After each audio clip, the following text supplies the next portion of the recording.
Para po mas maintindihan ng publiko, ano po yung naging dahilan ng Korte Suprema kung bakit nga po naging null and void ito nga pong articles of impeachment at hindi po dapat matuloy ito nga pong impeachment trial laban kay Vice President Sara Duterte?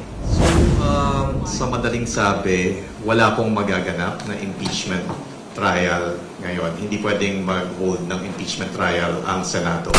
Okay. And wala na pong pwedeng magawa ang House of Representatives, as you said, immediately executory.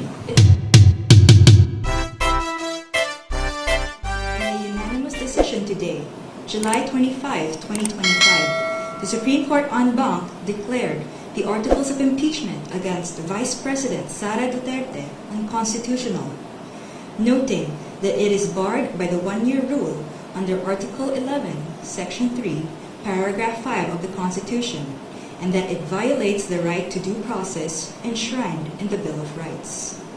Therefore, the Senate could not acquire jurisdiction over the impeachment proceedings. However, the court said it is not absolving Vice President Duterte from any of the charges against her. But any subsequent impeachment complaint may only be filed starting February 6, 2026. The case stemmed from 4 impeachment complaints against Vice President Duterte. The first 3 were filed before the House by private individuals and different groups on December 2, 4, and 19 in 2024. A 4th complaint was lodged by a resolution approved by more than 1/3 of the House members of the 19th Congress on February 5, 2025, which was transmitted as the articles of impeachment to the Senate on the same day. This was followed by 2 petitions filed before the Supreme Court challenging its constitutionality. The Supreme Court decision written by Senior Associate Justice Marvic M.B.F. Leonen ruled that all legal issues involving impeachment proceedings are subject to judicial review, considering the nature of the offices and the institutions that are subject to impeachment, its effect on the independence of constitutional departments and organs, and its nature as a constitutional process. The impeachment process is primarily a legal and constitutional procedure, but with political characteristics. It may be sui generis, but it is not a purely political proceeding. This means that the Bill of Rights, especially the Due Process Clause and the right to speedy disposition of cases, applies to the entire impeachment process, it said.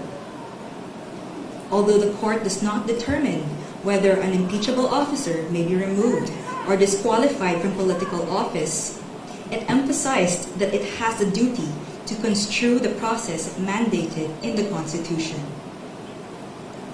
In declaring that the articles of impeachment were barred by the one-year rule, the decision differentiated the first 3 complaints from the 4th complaint.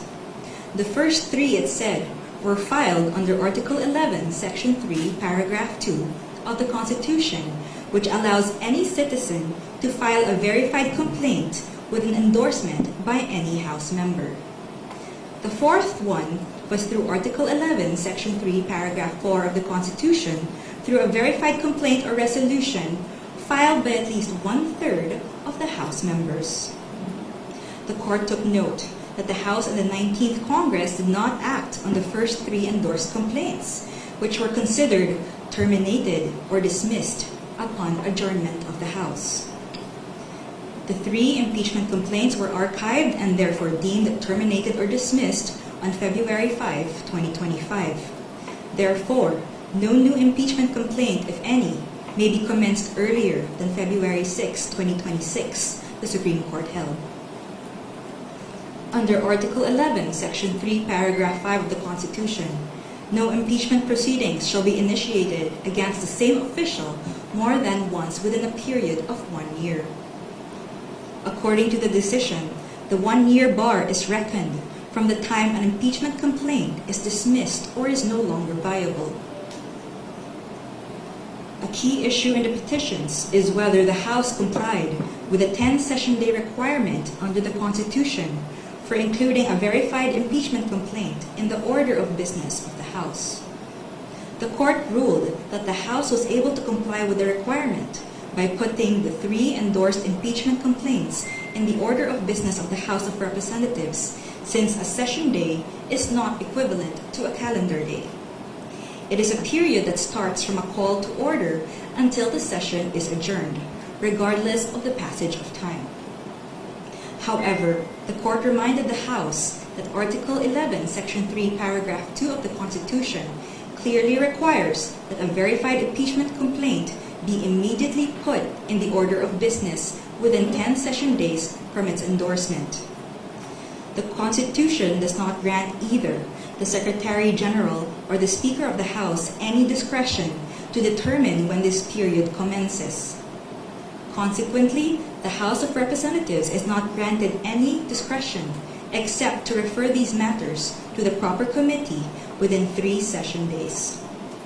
However, the House may opt to consolidate all impeachment complaints properly commenced and endorsed within these periods. The court also determined that due process applies to the impeachment process. It laid down the following due process requirements in impeachment proceedings. First, the articles of impeachment or resolution must include evidence when shared with the House members, especially those who are considering its endorsement. Second, the evidence should be sufficient to prove the charges in the articles of impeachment. Third, the articles of impeachment and the supporting evidence should be available to all members of the House of Representatives, not only to those who are being considered to endorse. Fourth, the respondent in the impeachment complaint should have been given a chance to be heard on the articles of impeachment and the supporting evidence to prove the charges prior to its transmittal to the Senate, despite the number of endorsements from House members. The House of Representatives must be given reasonable time to reach their independent decision of whether they will endorse an impeachment complaint. The court, however, has the power to review whether this period is sufficient, but petitioner, who invokes the court's power to review, should prove that officials failed to perform their duties properly. Sixth, the basis of any charge must be for impeachable acts or omissions committed in relation to their office and during the current term of the impeachable officer. For the President and Vice President, these acts must be sufficiently grave, amounting to the crimes described in Article 11, Section 2, or a betrayal of public trust given by the majority of the electorate. For the other impeachable officers, the act must be sufficiently grave that they undermine and outweigh the respect for their constitutional independence and autonomy. And seventh, to ensure that respondent in the impeachment complaint is heard under the requirements of due process in the procedure under Article 11, Section 3, Paragraph 4, the House of Representatives is required to A. Provide a copy of the articles of impeachment and its accompanying evidence to the respondent to give him or her an opportunity to respond within a reasonable period to be determined by the House rules. The Constitution only requires an opportunity to be heard. It is up to the respondent to waive this fundamental right and opt to present his or her evidence at the Senate trial. And B. Make the articles of impeachment with its accompanying evidence and the comment of the respondent available to all members of the House of Representatives. It is the House, not 1/3 of the House, that has the sole prerogative to initiate impeachment complaints. Thus, there must be some modicum of deliberations so that each member representing their constituents can be heard and thus convince others of their position. The transmittal will only take place upon the qualified vote of 1/3 of the House. We quote from the final note of the unanimous decision. It is not our duty to favor any political result. Ours is to ensure that politics are framed within the rule of just law. We cannot concede the sobriety of fairness inherent in due process of law to the passions of a political moment. Our fundamental law is clear. The end does not justify the means. We understand our history. We have learned that in the past, momentary desires to do what is convenient and concede means to ends have inadvertently created precedents that weaken the succor of law for those who dissent, or those at our society's margins, or those who may have fallen out of grace from the powers that be. We have learned that the clash of political interests in the past, often disguised by noble intentions, has obscured the need to address the real problems of corruption, inequality, poverty, and disempowerment faced by our people. We will not allow that to happen again. We will not hesitate to declare what is legal, just, and right for our people. There is a right way to do the right thing at the right time. This is what the rule of just law means. This is what fairness or due process of law means, even for impeachment. End of quote. The Supreme Court's ruling is immediately executory. It shall be deemed served on the petitioners and released upon publication in the Supreme Court website and receipt of the parties of their digital copy in accordance with the guidelines on the transition to electronic filing in the Supreme Court. We urge everyone to read the full text of the decision and the concurring opinions. Thank you very much. Hi, Attorney. Muna na ako. Adrian Ayalin po, ABS-CBN. Hi, Adrian. So, sa madaling sabi, wala pong magaganap na impeachment trial ngayon. Hindi pwedeng mag-hold ng impeachment trial ang Senado.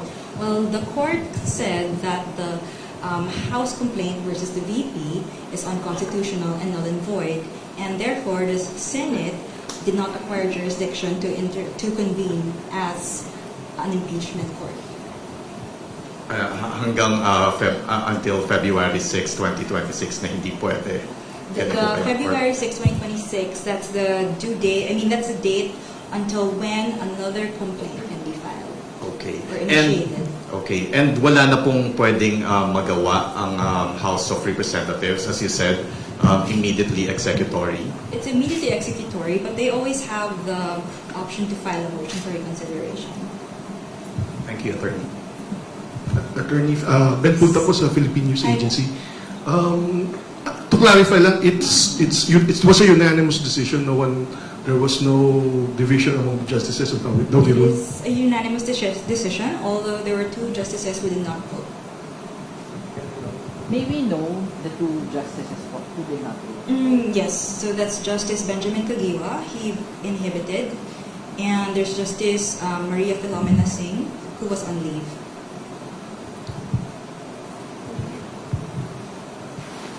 Hi ma'am, Salima Refran of GMA.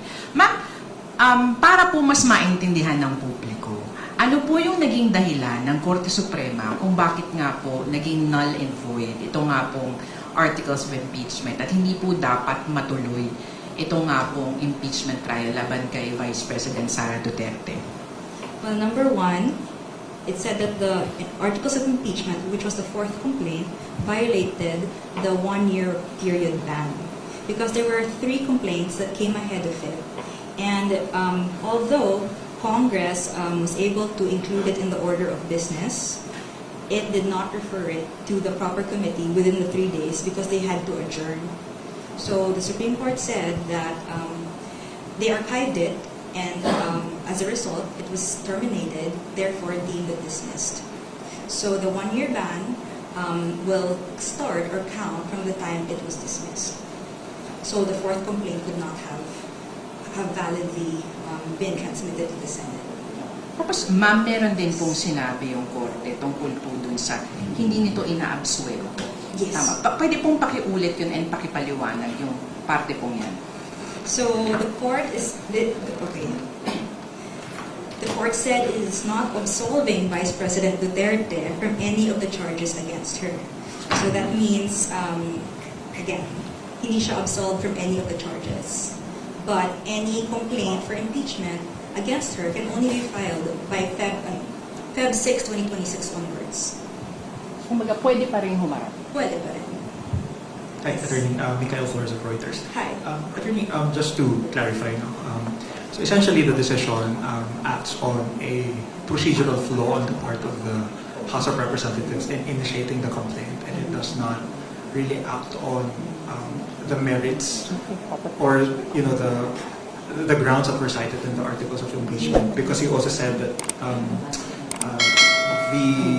the decision does not absolve the Vice President of the charges that are lodged against her. Yes, so the decision does not delve into the merits of the impeachment complaints against the VP, but rather it just said that the impeachment complaint that was transmitted to the Senate was void for being contrary to the one-year ban, and that it violated the due process rights of the VP. And in terms of way forward, when, for example, the House of Representatives invoke their independence as a co-equal and independent branch of government, how is the court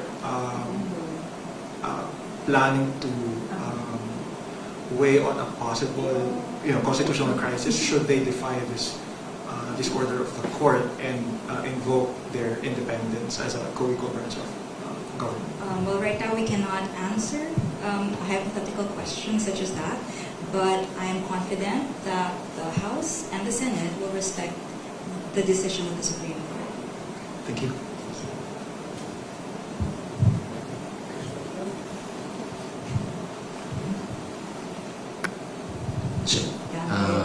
With your indulgence po sa tanong ko, pag ganun ba ma'am, there was a grave abuse of discretion on the part of the Congress, which is a co-equal branch of the Supreme Court of the Judicial Branch.